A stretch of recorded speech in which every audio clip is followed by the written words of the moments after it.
สาวมงเจ้าซื้ออย่างน้องสาว ซื้อมา มื้อนี้มางานดองเป็นหมู่เจ้าสาวป่ะยังบ่มีแฟนเนาะ มามี แต่งงานเถอะนะไอซิมาลินนำเด้อมาถ่ายเด้อ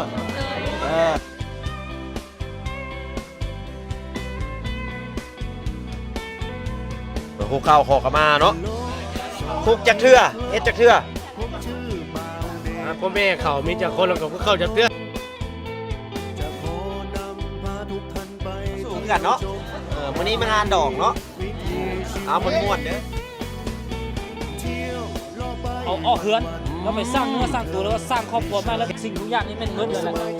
มีหม้อมีกะละมังสบายดีพี่น้องนะครับผมสบายดีอ้าย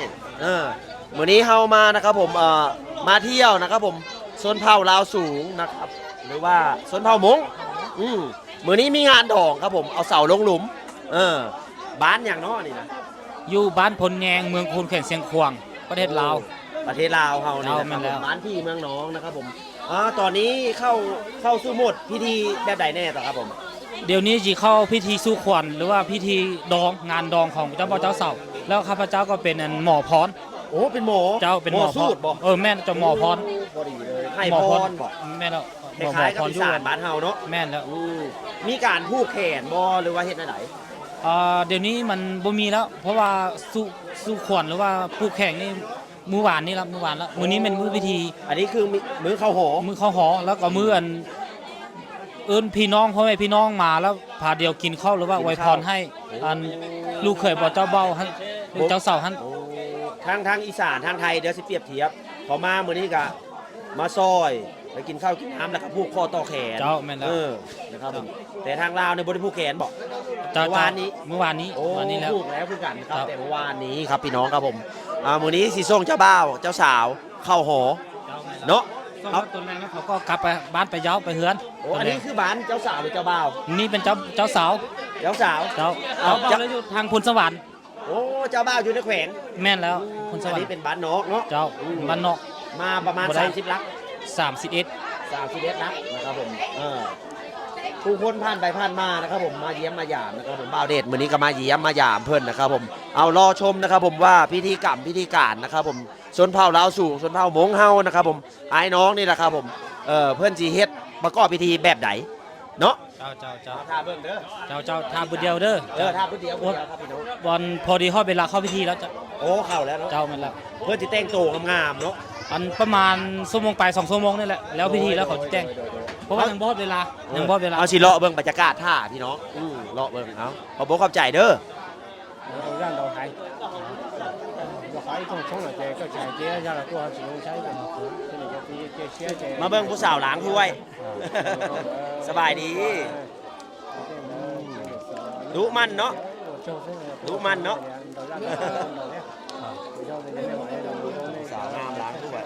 สีผมแล้วงามเด้อนี่เด้อ nó mà thầu ai lúc con nó mà nhưng mua chạy สาวงามล้างถ้วยให้ทายนี่เด้อ cha này tí thêm Ôi, ôi. đến nữa nói là mấy con chưa khai cá thì này à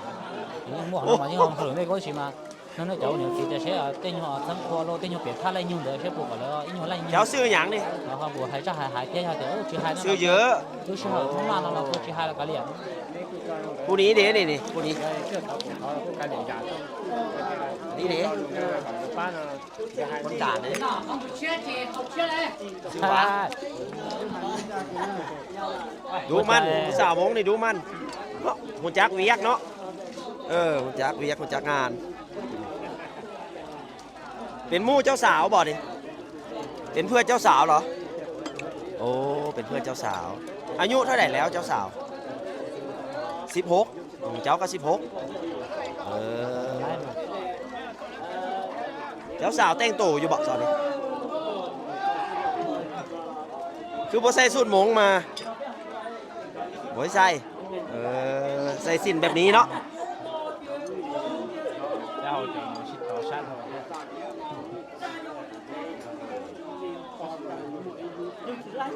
โอ้ยโอ้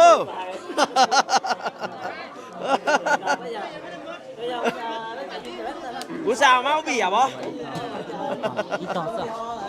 biết cái thì họ chỉ là tụ hợp lại cái biết cái thì con nó เน็ตที่เขาเจ้าเนาะที่เขาเนาะตัวที่ เขาเป็นผู้สาวเวียกมันเนาะ con pla so che sang qua sản xuất mình cho sản xuất họ nó nè ở tôi sản đấu nó thì chỉ tôi nó tôi สบายดีผู้สาว เจ้าซื้อหยังซื้อหยัง นันหนู ฮะ นันหนู ไอเดดบ่ได้ยินดอกว่าเอาไปเลย อันนี้ผู้สาวเราสูงขึ้นกันเนาะมื้อนี้มางานดอกเนาะเอาม่วนๆเด้อเอาบอกพี่น้องมาเที่ยวลาวเนี่ยเอาลองบอกภาษามงน่ะให้พี่น้องคนไทยมาเที่ยวลาวหน่อยเด้อบอก 有种的是的คืออยากกันเสียนู่นน่ะก็น่าชมเหมือนเนาะ ขอบใจเด้อเอามาเลาะชมเก็บบรรยากาศนะครับผมพี่น้องเราสูงเพิ่นนะครับผม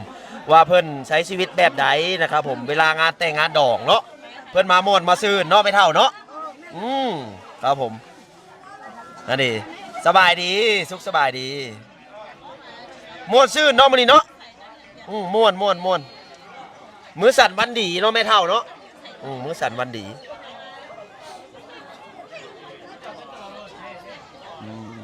อันนี้เป็นอย่างเฮือนครัวบ่เฮือนครัวเนาะเฮ็ดห้องอาหารนะครับผมเฮาสิเข้าไปเบิ่งเฮือนครัวเพิ่นเด้อพี่น้องเด้อโอ้อันนี้เตรียมเสิร์ฟอาหาร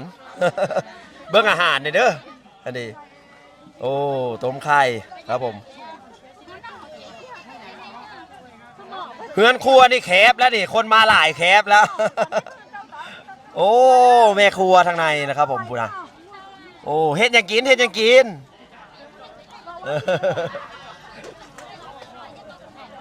บิ่งแม่ครัวหน่อยเด้ออันนี้เป็นทางเจ้าสาวเพิ่นนะครับผมเดี๋ยวต่อแต่งหน้าแต่งตานะครับผมใส่ชุดงามๆสบายดีโอ้เฮ็ดหยังกินนี่นะโอ้มันขนาดเนาะ มันคือหมูเลยเนาะเซฟเนาะ ครับผมบรรยากาศดีครับผมพี่น้องเอ้ยถ้าเสิร์ฟเนาะถ้าไปเสิร์ฟนะครับผม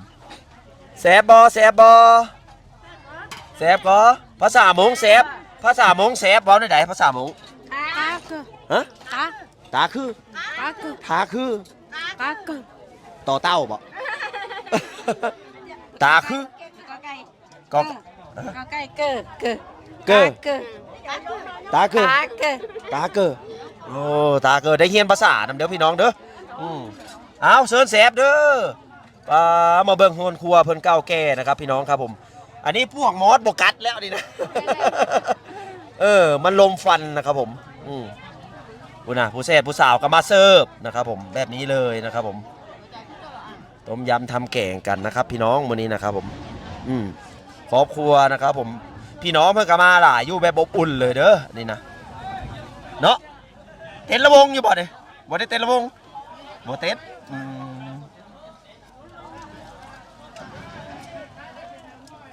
ล้างถ้วยล้างจานก็อยู่นี่เลยนะครับผมข้างบ้านนะครับผมเจ้าสาวเพิ่นได้เลยนะเนาะ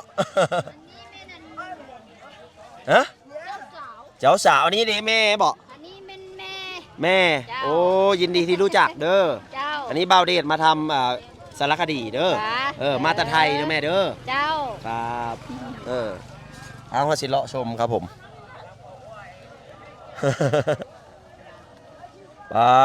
ต้มหมูบ่ต้มหมูเนาะต้มจืดบ่ต้มไข่ยำไส้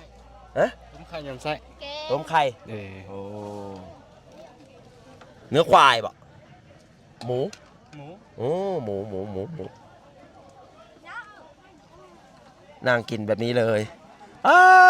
ลูกเจ้าบ่นี่นะลูกเจ้าผู้สาวก็ได้ลูกแล้ว ซื้อหยางหนูว่าไปอ่ะ อ๋ออันนี้ซื้อหยางสบายดี น้อยสบายดี ซื้อหยาง ซื้อเวียง ยินดีที่รู้จักเด้อ โดย อันนี้บ่าวเดชนครพนมมาตาไทย โดย มาถ่ายทำสารคดีนะครับ อันนี้ซื้อหยางเว้าบ่เป็นบ่ มากินข้าวเนาะกินข้าวนะครับผมผู้สาวน้อยกินข้าวแซ่บบ่ครับผมมาถ่ายเจ้าสาวมาถ่ายเจ้าสาวผู้งามอยู่แบบอบอุ่นนะครับผมอยู่แบบอบอุ่นนะครับพี่น้องอันนี้คือพิธีกรรมนะครับผมทางบ้านเพื่อนนะครับผม อันนี้เป็นตูบเฮือนครัวเพิ่นนะครับผมเฮือนครัวเขาจะเข้าไปชมข้างในนะครับผมต่อเด้อพี่น้องเด้อ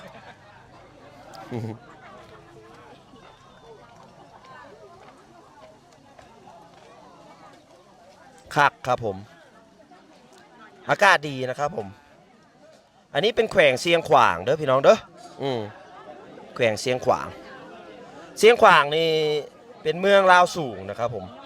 ส่วนมากพี่น้องมงนะครับผมหลายนะครับผมเชียงขวางนี่ครับลาวสูงหรือว่ามงขออนุญาตถ่ายเด้อในถ่ายโดยรวมนะครับผมกินข้าวแซ่บหลายเนาะอยู่ดีมีแหงกินข้าวหลายๆเด้ออยากม่วนแบบเต้นระบงนะบ่มีเนาะบ่มีคักพี่น้องอย่าลืมนะครับผมกดติดตามไว้นะครับเพื่อจะไม่พลาดคลิปใหม่ๆคลิปดีๆเด้อพี่น้องเด้อสบายดีสบายดีเจ้าเป็นสาวล้อสูงขึ้นกันบ่สาวมงเจ้าซื้ออย่างน้องสาวโอ้อันนี้เป็นหมู่บ้านเดียวกันเนาะวันนี้มางานดองเป็นหมู่เจ้าสาวบ่โอ้เป็นหมู่เจ้าสาวถ้าส่งเจ้าสาวเนาะเข้าใจถ้าส่งเจ้าสาวดิเนาะโอ้วันนี้มากินข้าวกับไอ้ทรายเพิ่นนะครับผมไอ้ซื้อหยังไอ้ซื้อหยีซื้อหยีอันนี้บ่าวเดชนครพนมโอ้ยินดีที่รู้จักกันนี้มากินนะครับผมกินลาบเพิ่นนะครับผมซิมเบิ่งเด้อว่ามันสิแซ่บแบบใดเนาะมันส้มบ่หรือว่าแบบใดเนาะเพราะว่าอันนี้ส่วนเผามงนั่นโมเมนต์ลาวได้พี่น้องถ้าเป็นกะเพราละไทยเขาจะมีหอมซอย มันบ่คือกันอันนี้มีแบบนี้นี่เบิ่งไกลๆนะครับผมมีมะเขือบ่หัวปีบ่มักปีเนาะมักปีพี่น้อง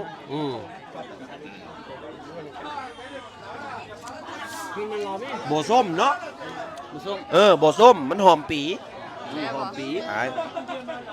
อันนี้แกงเค็มแกงไข่แกงเฮ็ดไข่ยัดไข่ช่วยบ้องหนาไหมเพิ่นกินรสชาติใดนะครับผมมันคืออยู่เมืองไทยบ่ต่างแล้วแกงจืดอันนี้นะ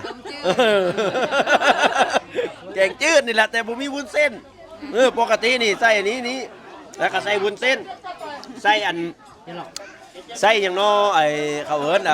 เต้าหู้ใส่เต้าหู้บางคนเนาะได้ใส่ได้ครับผมเป็นแบบนี้อันนี้ก็เป็นต้มเค็มมันเค็มบ่หรือว่าใดๆแต่ซื้อมันโอ้ทำซับของขึ้นบ้านเอาไอ้ตำจอกอันนี้เขาเอิ้นตำจอกเด้อตำจอกแน่เมืองลาวนี่กินบ่มีน้ำแข็งขออนุญาตเด้อขออภัยเด้อเดี๋ยวเราถ่ายก่อนตำกับเจ้าก่อนมาอันนี้เป็นพิธีเด้อพี่น้องเด้อมาก็ต้องตำจอกนะครับผมเพื่อฮักแพงกันนะครับผมฮักกันรู้จักกันนะครับผมตำต้องกินเด้อกินซ้ำใดเอามันจังเป็นพิธีนี่กินซ้ำใดกินหมดเลยโอ้เครื่องนึงเนาะเอาเครื่องนึงโอ้ยมันสิบ่ได้ถ่ายรูปนะมีน้ำก่อนเอาสดๆเด้ออบอุ่นเนาะมื้อนี้เนาะอบอุ่นนะครับผมอบอุ่นนะครับผมอบอุ่นนี่คือแบบฮักแพงกัน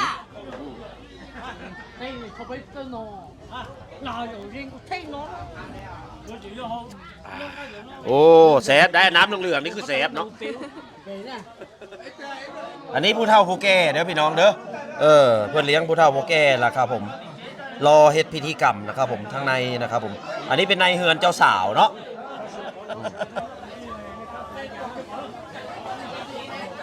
อันนี้เก็บชมบรรยากาศเพื่อนนะครับผมสบายดีมางานดองเนาะวันนี้เนาะบ่มีบ่เต็นระวงบ่มีบ่าวเดชท่าเบิ้งนะครับผมพี่น้องลาวสูงนะครับผมจะคือจอตี้เนอะตั้งเป้าอีชิมินเบียตั้งแต่ลูกตุ้นเทียนเนาะอยู่ถ่าชับแล้วตัวโตเป๊ะเฉดตอนนี้เพิ่นได้เริ่มพิธีนะครับผมทางตัวโชว์อย่างต่อไปเนี่ยจีส้นเผามงนะครับผมไว้ตรงเจนหนึ่งหมู่เจ็บแล้วเจก็เดี๋ยวก็จะดูรุ่นนึงยาหลอกกี่จ้องเรื่องการทำตุ้มลงตอนจีเลยอยู่ในนู่นเนาะเนี่ยจีจ้องสันนิษฐานตัวสันนั่งสังจ่าติงโจตีเจ尤其到一般面边啊，咱的冬天呢好差不多呀，谁面边左边多重。sợ đời rồi có một chơi nhỏ là có nhau một chơi theo họ ta sợ đâu đi tập trung là họ kho họ là theo rồi thế thì phải làm mà kho mà nữa nó mù tập trung là họ chắc là rồi họ cũ cho nên nó họ vấn đề ở họ sĩ mình bây giờ biết tổ lúc này trong là họ rồi ba ca mình chứ mình chỉ tập tốt rồi thì chỉ sợ đâu theo họ toàn thân họ nữa họ thì nữa nó rồi lúc nào bây giờ trong hoa cò tiền chỗ tiền chơi sáng nó sáng trả lời sĩ họ thì nữa nó rồi thả đâu cho nên chỉ sợ đâu rồi thế hà tiền cho nó từ họ mua nhỏ căng nhon già là do mua nhiều mua cũ chẳng chỉ tàu trái chỉเขาได้เขาtrả lờiเขาได้chính cho đấy họ cho chính cho trả lời họ mất rồi tôi nó khởi chia thấu tôi cho nó tiền là mà lấy họ đặt mất rồi nên đó อันนี้สร้างเพิ่นหมอพราหมณ์นะครับผมทางศาสนาเพิ่นนะครับผมทางมงเพิ่นก็ได้ทำพิธีนะครับผม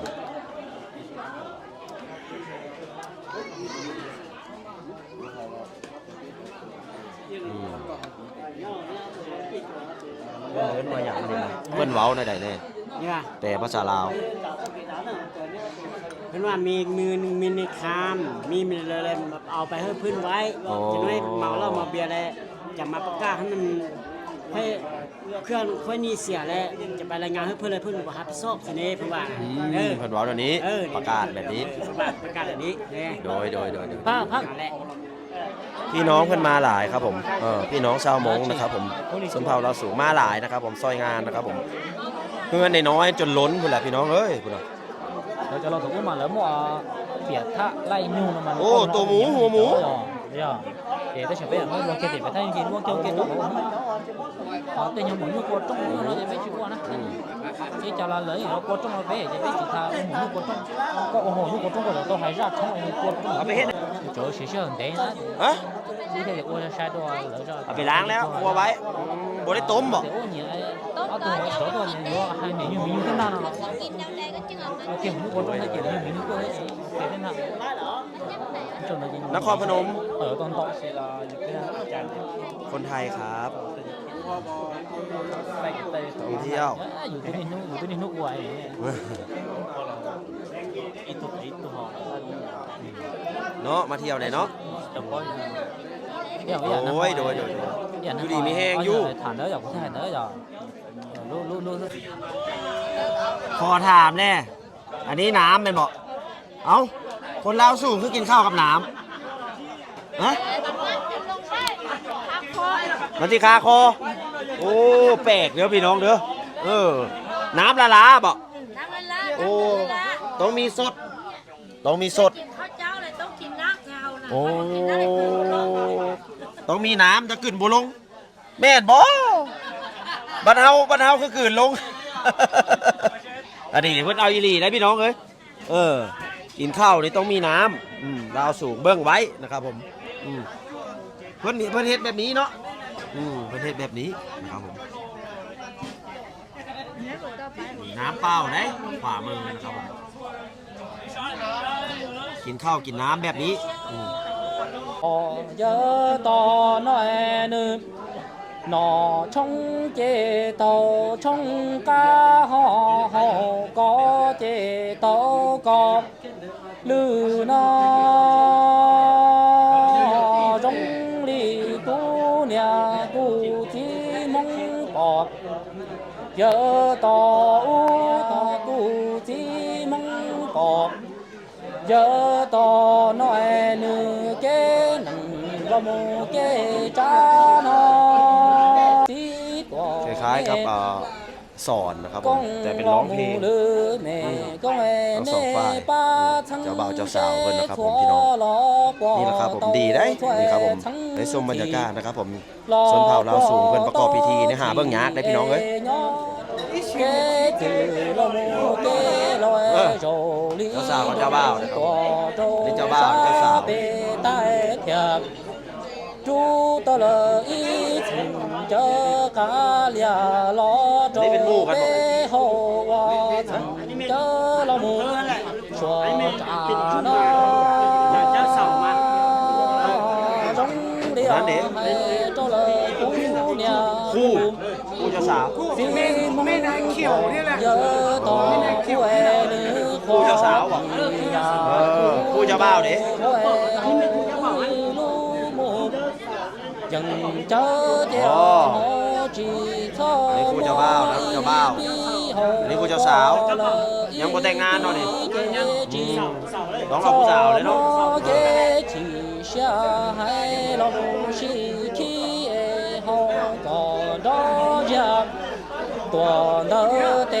อันนี้เตรียมเมื่อส่งเจ้าบ่าวเนาะส่งเงินเจ้าบ่าวสบายดีเจ้าบ่าวเจ้าบ่าวซื้อหยังนี่เจ้าบ่าวซื้อหยัง ชื่อพึ่งดี โอ้รู้สึกได้ไหนมื้อนี้นะ ฮะ รู้สึกได้ไหน โอ้ดีใจหลาย ดีใจหลายสิได้เมียเนาะ แม่น ฮักเพลงกันเด้อ เด้อ ไอ้อวยพรให้มีลูกเต็มบ้านมีหลานเต็มเมืองเด้ออยู่ดีมีแฮงบัดนี้สิเอาเจ้าสาวมื้อเฮือนเนาะ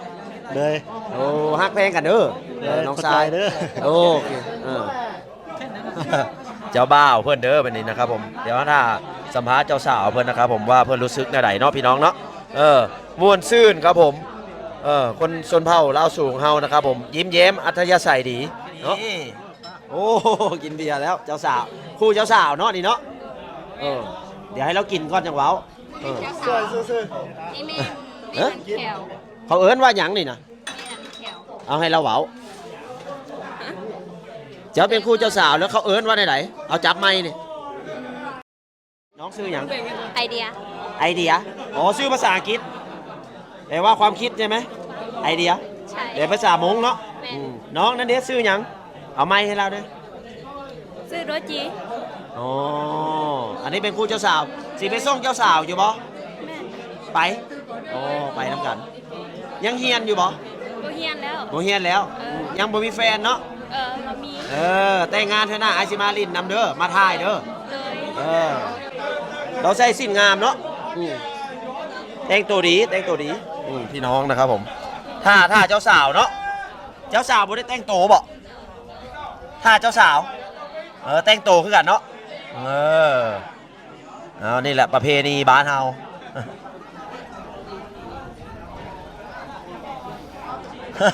อยู่ดีมีแฮงเด้ออยู่ดีมีแฮง 那也不用马来朋友就是的了啊，弄没路过人啊，我能了。 หมูเนาะหมูดำบ่แม่นหมูขาว นี่เป็นหมูลาบไหม หมูลาด หมูลาบเราเลี้ยงเอง อ๋อแต่เผาไฟมันดำเนาะ แม่แม่ อืม เป็นหมูพันเดอร์นี่นะ เป็นหมูพันเดอร์ หมูลาด อันนี้มันเครื่องอย่างเนาะอายเนาะ อันนี้เป็นเครื่องอันพ่อแม่พี่น้อง เขาเอามาให้อันเจ้าเบ้าเจ้าสาว อ๋อพ่อ เครื่ แม่พี่น้อง ผ้าห่มบนนอนบ่หรือว่าถ้วยบ่วง คนที่มางาน เจ้า มื้อ ไม่ นี้ แล้วคนที่มางานแล้วมา เอามาให้อย่างละอันละอัน เจ้า อ๋อ เอาคู่บ่เอาถ้วยเอาบ่วงหรือว่าเอาหมอนก็ได้เอาผ้าห่มก็ได้ ว่าง่ายๆให้เอาไปสร้าง เจ้า เฮือนไม้สร้างครอบครัว เจ้าสร้างเนื้อสร้างตัว สร้างเนื้อสร้างตัว เจ้าแม่นแล้ว โดยโอ้เพิ่นใจดีเนาะ เจ้า นี่ เจ้า ดี เจ้า มีถ้วยมีบ่วงมี ผ้าห่มมีซา ซา ด ด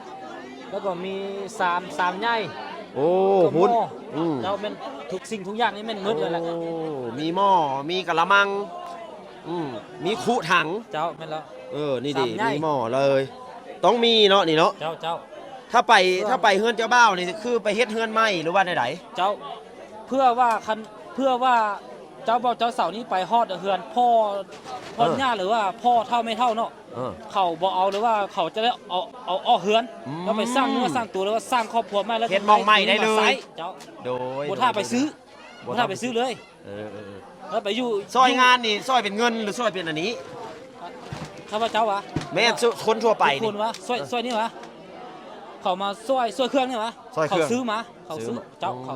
เอาเงินซื้อมาถ้วยบ่วงว่าผู้เลยจีพอเจอซื้อเนียวเลยต้นนี่เลยฮะนะแล้วเขาจึงซื้อมาแล้วซอยเดียวซื้อ3บ่หรือว่าพ่อห่มบ่หรือว่าหมอนก็ได้ตามเจอเลย เป็นแนวนี้ ซอยดียวเจ้า อืม พ่อแม่พี่น้องเขาหักแพงเดียว เนาะ บป้าบทิพย์ บ่ป้าบ่ทิม ได้ก็ อืม อยู่นำเดียวหักแพงเดียว แม่นเอาขอบใจอ้ายที่ให้ความรู้เนาะ เจ้า ไกด์สิได้เวลาส่งเจ้าสาวแล้วบ่2:30นบ่ ประมาณท่าบ่เดียวยังบ่ฮอดเวลาเนาะ โดยอาท่าเบิ่งเด้อพี่น้องเด้อ เจ้า สบายดีผู้บ่าวมาแต่บ้านใด มาแต่บ้านผู้งานมา โอ้ เอามาส่งเจ้าสาวเนาะ แม่นแหละ มาซอยงานเด้อ มาซอยงาน เออ อันนี้ท่าเนาะท่าทรงเจ้าสาวแล้วกับมือเนาะเฮาท่าทรงเจ้าสาวแล้วฮะกะจีได้กลับเด้อพี่น้องเด้อรอทรงเจ้าสาวจักหน่อยก่อนเนาะให้มันแล้วพิธีเนาะ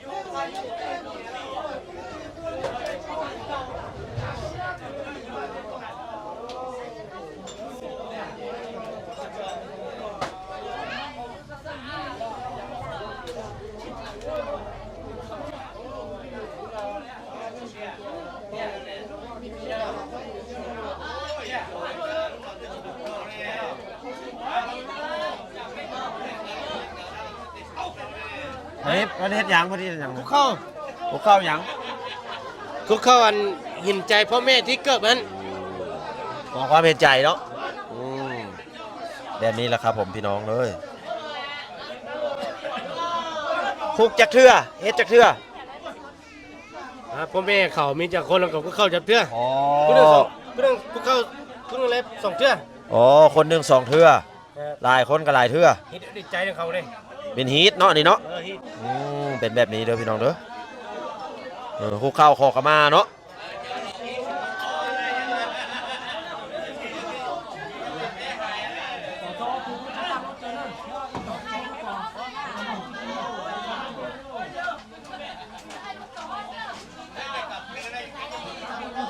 เป็นฮีทเป็นคลองเพื่อนเด้อพี่น้องเด้อนี่นะ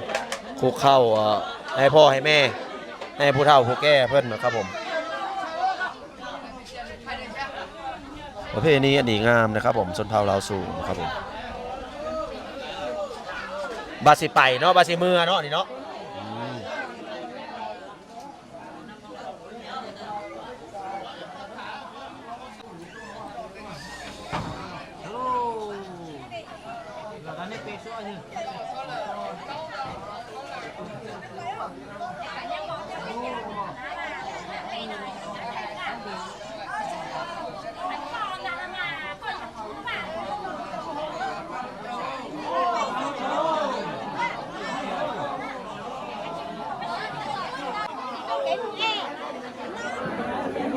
นี่เด็เจ้าสาวเพื่อนนะครับผมบาสิมือนี่เนาะ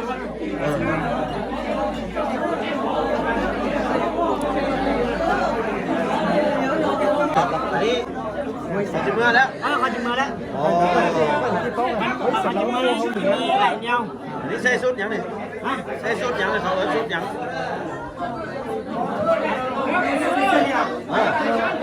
สุดยังซื้อสุดนะ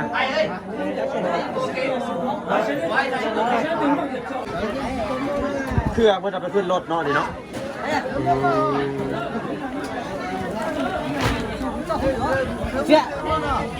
เอาไปขึ้นรถโอ้ซอยกันเนาะซอยกันโอ้แข็งแรงเด้อ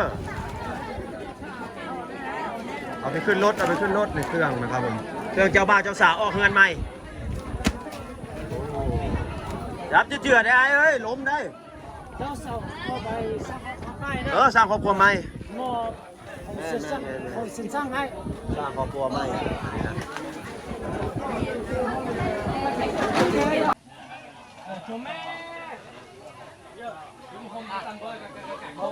คนไปรถเจ้าบ่าวเจ้าสาวเนาะ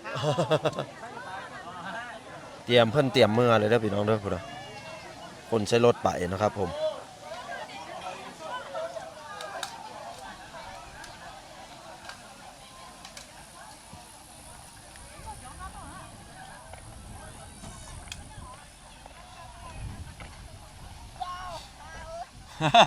โอ้มีหัวตูเด้อตูก็มีมัดเนาะออกเฮือนใหม่เนาะมีมัดเมื่อเสียงขวางเจ้าก็เมื่อนำบ่เมื่อคือกันบ่เป็นแม่เจ้าบ่าวบ่โอ้เดี๋ยวจักมื้อสิไปลิ้นอยู่เฮือนเด้อ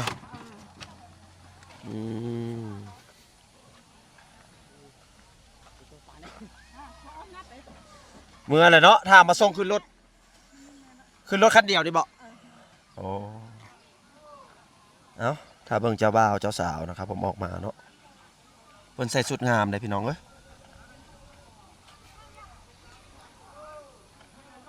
อยู่สูงนะครับผมสนเผาสมซื่อลาวสูงนะครับผมอยู่เทิงภูเทิงผานะครับผม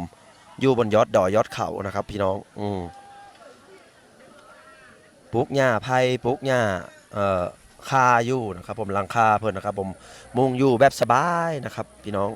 อากาศดีเย็นสบายเลยนะครับผมเบิ่งเอานะครับพี่น้องแบบนี้นะครับผมอยู่ลมเย็นเป็นสุขนะครับผม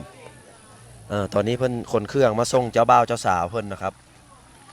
ซอยกันเนาะซอยกันเด้อ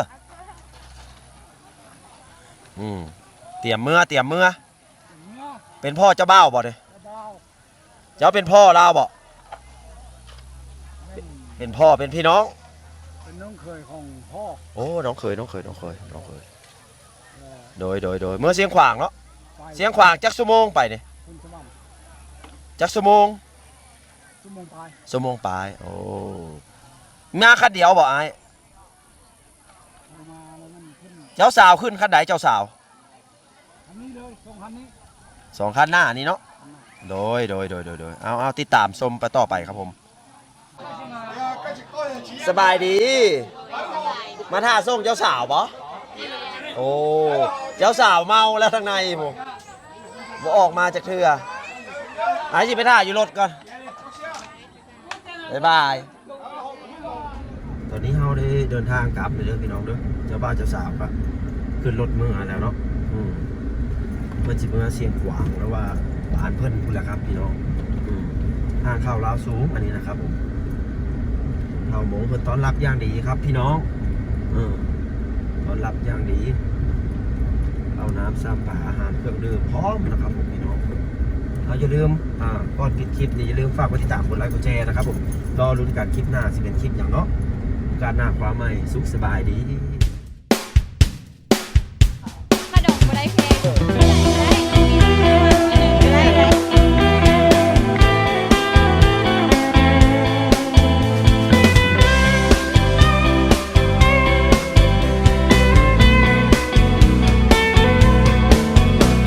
ฮัลโหลสวัสดีครับผมชื่อบ่าวเดชนครพนมจะขอนำพาทุกท่านไปเที่ยวชมประเพณีวิถีชีวิตเที่ยวล่อไปวันมีเธอมีฉันสบายใจอะไรที่ทำให้ทุกเศร้าหมองใจปล่อยวางมันไปเถิดนะยังมีอะไรดีๆมากมาย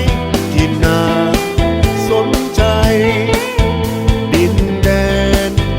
สุดแสนไกลไม่เคยหวั่นจะไปให้ถึง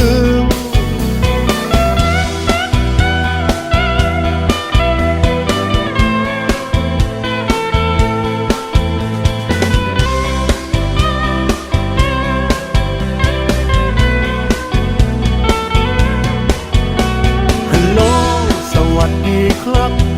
ผมชื่อบ่าวเดชนครพนมมีหัวใจที่มั่นคงพาลงพาชมดินแดนแห่ง